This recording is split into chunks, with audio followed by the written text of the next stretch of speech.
नाही, पण तुम्हाला जे समजून सांगितलंय तेच तुम्हाला कळणार, बरोबर की नाही? आमचं रोज काम बरोबर का? आज पहिल्यांदा आपण कपाळाला गंध लावलं, आहे का नाही? गंध का लावं? दोन्ही भावाच्या मध्ये विष्णू भगवंताचा वास आहे का नाही? मग आपली बुद्धी स्थिर असावी, आपले रोजचे कामं चांगले पार पाडावे म्हणून आपण आपल्या बुद्धीला स्थिर करावे, आहे का नाही? आहे की नाही? कोणाला राग आला की आपण जास्त चिडचिडपणा करतो त्याच गोष्टीवरती, पण ती गोष्ट घडू नये म्हणून आपण काय केलं? बुद्धीचं पूजन केलं. नंतर 3 वेळेस पाणी पिलं होतं, 4थं वेळेस सोडलं होतं. केशवम क्लेशनाशाय दुःखनाशाय माधवम श्रीहरिम पापनाशायम गोविंदम मोक्षदायकम. केशवम क्लेशनाशाय ही सृष्टी कोणी निर्माण केली? विष्णू भगवंताने. सृष्टीच्या पालनार्थ कोण आहे? विष्णू भगवंत आहे, हे की नाही? पण त्यांच्या नावाने आचरण केलं तर आपल्याला काय होतो? मोक्ष प्राप्त होतो, है की नाही? नंतर संकल्प केला प्रणवस्य परब्रह्म जगन्मात्मा देवता देवी गाय जन्मार्थ वेशा प्राणायामे विनियोगा. माझी जी कुलदेवता आहे त्या कुलदेवीच्या आशीर्वादाने मी ही पूजेची सुरुवात केली आहे. आपण पहिला संकल्प केला. दुसरा संकल्प केला मम आत्मना श्रुती स्मृती. मला हे सांगितलं मम म्हणजे मी, आत्मना म्हणजे माझ्या आत्मेपासून श्रद्धेपासून मी देवाची पूजा करत आहोत. आणि देवाला पुरू शकतो एवढी आपली ताकद नाही, पण देवाला काय सांगितलं? मी जेवढं देऊ शकतो तेवढं तू सहभागी घे आणि माझ्या कुटुंबाला आयुष्य दे, वरदान दे की कोणत्या प्रकारचं संकट आमच्या घरावर येऊ देऊ नको, असा आपण संकल्प केला. नंतर केलं 3 देवाचं पूजन. हे 3 देव तुम्हाला साक्षात दिसतात. कोणते कोणते केलं देव पूजन केलं आपण? कोणत्या 3 देवाचं पूजन केलं? सर्वात पहिले आपण केलं सूर्यनारायणाचं पूजन. सूर्यनारायण साक्षात दिसतो आपल्याला.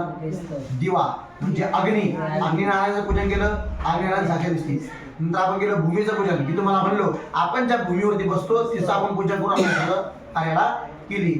उद्या जर तुम्ही कोणी गुरुजी आले किंवा तुमचे कोणी पाहुणे आले ते जर म्हणले की तुम्ही वास्तुशांती केलीच नाही, याचे साक्षी कोण आहेत?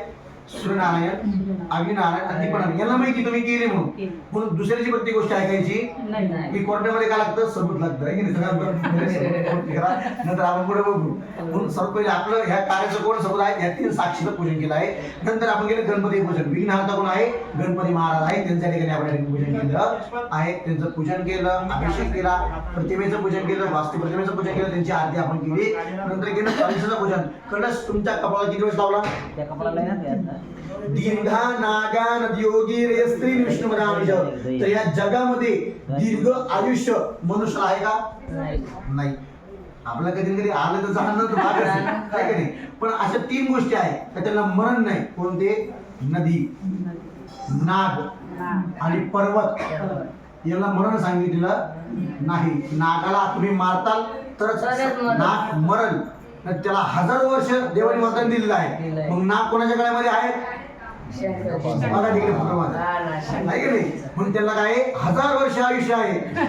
जोपर्यंत तुला कोणी मारलं नाही आणि जोपर्यंत सूर्य चंद्र आहेत तोपर्यंत तुला मरण नाही, असं वरदान शिवशंभूने त्यांना दिलेलं आहे. मग तसं आपल्याला प्राप्त व्हावं. पण देवाला आपण काय वचन दिलं? प्रतिवचन.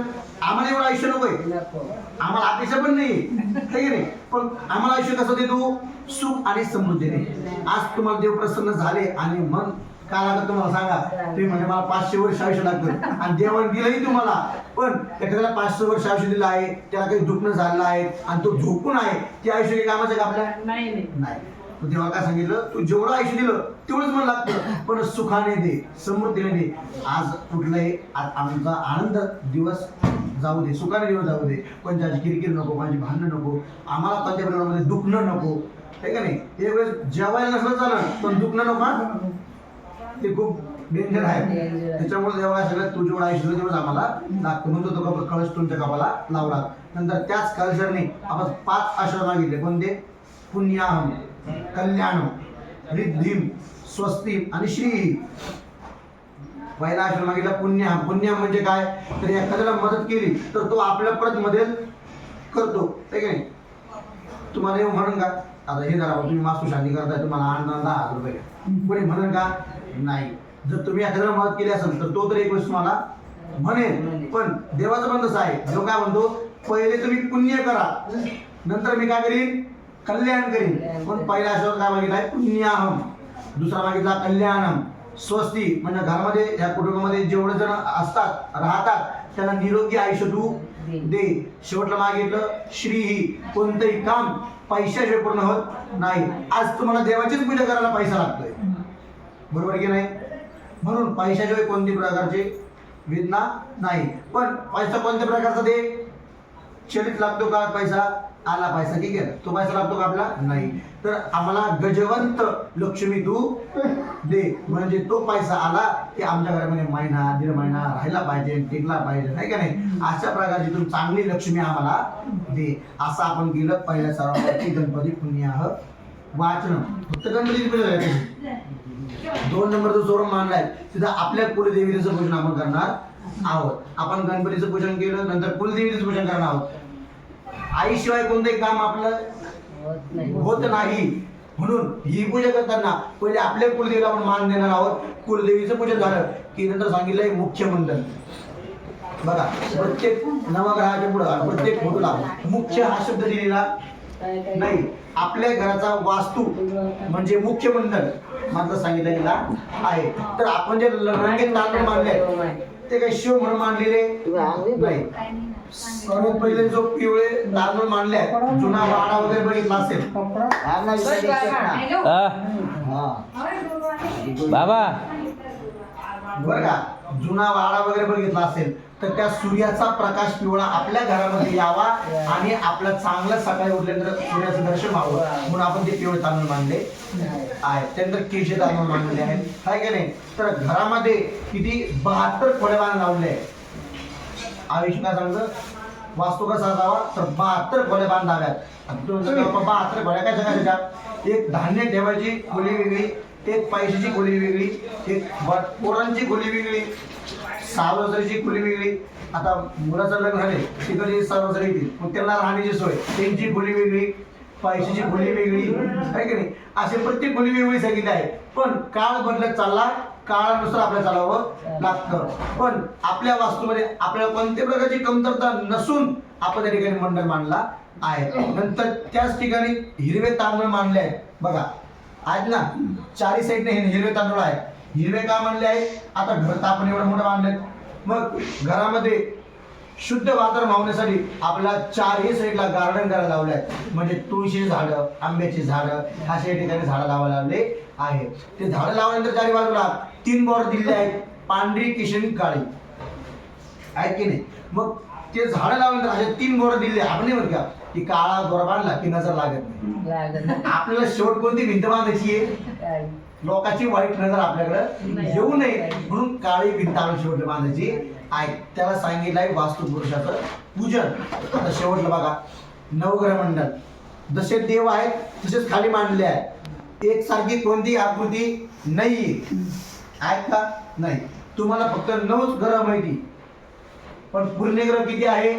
47 ग्रह सांगितले गेलेले आहे. म्हणून 47 ग्रहाचं आपण पूजन करणार आहोत. तुम्ही पूजा करता म्हणून तुम्हीच का? नाही, तर तुम्ही पूजा करता तुम्हीही आणि तुमच्या कुटुंबामध्ये जेवढे सदस्य आहेत त्यांना कोणत्याही प्रकारचा नवग्रहाचा त्रास असेल, साडीसाठी असेल, मंगळाचा त्रास असेल, गुरुचा त्रास असेल, तर तो त्रास होऊ नये म्हणून आपण नवग्रहाचं पूजन करणार आहोत. शेवटला सांगितलंय महादेवाचं पूजन. बघा, रुद्रमंडळ मांडलंय, आहे की नाही? प्रत्येक तिथं पण देवाचा श्लोक लिहिलेला आहे. देवादिदेव महादेव. सुरुवात कोणापासून गेली? गणपतीपासून. शेवट कुठं करायचं आहे? महादेवापाशी. सर्वात जास्त देवामध्ये यज्ञ कोणी केले असेल?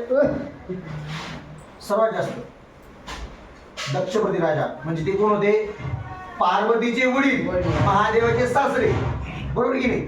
त्यांनी माझ्याकडे 1001 यज्ञ केले असतील, पण त्या 1000 यज्ञाचं एकही यज्ञ त्यांना फळ लाभलं नाही. का लाभलं नाही? सगळ्या देवाला आमंत्रण दिलं, पण आपल्या जावायला आमंत्रण दिलं नाही.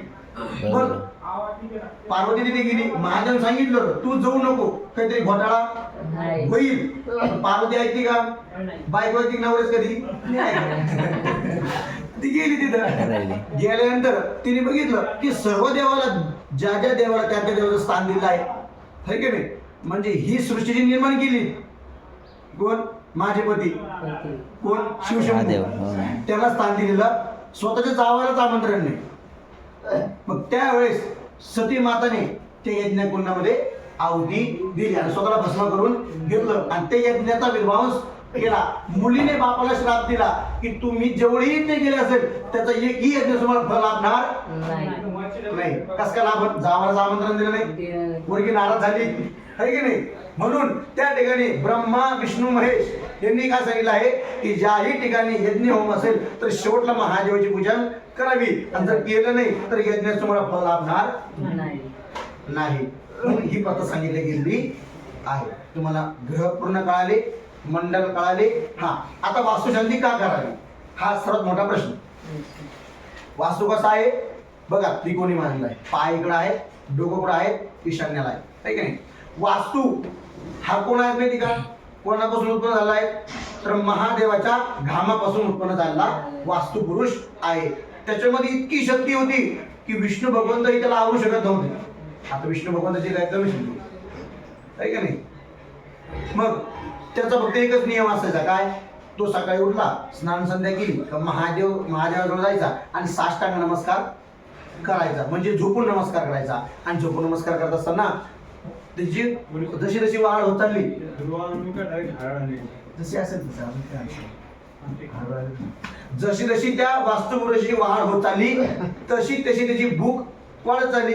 आता लहान पोरं किती खातं इतकं, तो वाढत गेला तर त्याची भूक ही वाढत जाते. तसं वास्तुपुरुष झालं. ते समोर जे येईल तो वास्तुपुरुष खायला लागला, झाड यायला लागले, खायला लागला, जे येईल ते खायला लागला. मग विष्णू भगवंताने आणि ब्रह्मदेवाने विचार केला, आपण जी सृष्टी निर्माण केली हा तर नष्ट करून टाकल आहे का नाही. मग वास्तुपुरुषाने प्रश्न महादेवाला केला, मी तुम्हाला बोललो होतो का मला उत्पन्न करा? उत्पन्न कोणी केला? तुम्ही मला केलं. तुम्ही मला सांगा आता मी काय करायचं? मला तुम्ही उत्पन्न केलं, मला जेवायला तर लागल. मग महादेवाने सांगितलं विष्णू भगवंताला की ज्यावेळेस वास्तुपुरुष मला नमस्कार करायला येईल तर तुम्ही सर्व देव या आणि त्याच्या पाठीवरती येऊन बसा. बरोबर की नाही. बसल्यानंतर वास्तुपुरुषाने विचारलं की तुम्ही मला असं एक गोष्ट सांगा की तिथे मी राहू शकतो. मग शिवशंकर म्हणजे रुद्रमंडळाने सांगितलं की ज्या ठिकाणी एखाद्याने घर बांधलं असेल किंवा नवीन जागा घेतली असेल किंवा झोपडी जरी बांधली असेल तर त्या ठिकाणी तुझं पूजन केलं नाही तर त्या घराचं काय करायचं? तोडायचं आहे. म्हणजे त्यांना सुख लाभ द्यायचं नाही, त्यांच्या रोजचे कामं करू द्यायचे नाही, त्यांच्या प्रत्येक कार्यात अडचण करावी. कधी जर तुला स्थान दिलं नाही तर आपण ही प्रतिमा आणली की वास्तुपुरुषाची, त्यांना आपण स्थान कुठे केलंय? आग्नेय कोपऱ्यामध्ये. बरोबर की नाही. म्हणून त्यांचं स्थान आपण दिलेलं आहे. आपल्या त्यांच्यापासूनही कोणत्या प्रकारची अडचणी येऊ नये म्हणून आपण वास्तुपुरुषाचं पूजन करत आहोत. याला म्हणतात वास्तुशांती. दुसरा प्रश्न राहिला, तुम्ही विटा करून आणल्या, वाळू करून आणली, फरची करून आणली, तुमचं एवढं मोठं तुम्ही बांधकाम केलं, मिस्त्रीचा रक्तपात झाला असेल, ते लागला असेल, मिस्त्री पुढे खूप दुखला असेल है की नाही, तर याचाही दोष लागत असतो. 108 प्रकारचा दोष सांगितला गेला आहे. तो दोषही आपल्याला लागू नये म्हणून हवनाद्वारे आपण ते जे धूर होत आहे त्या धुराने हा सर्व दोष नाहीसा व्हावा म्हणून आपण हे वास्तुशांतीचं पूजन करत असतो. एकदम कळालं? अजून एकदा सांगू परत? नाही मला मोहिनी म्हणे नाही बरं का.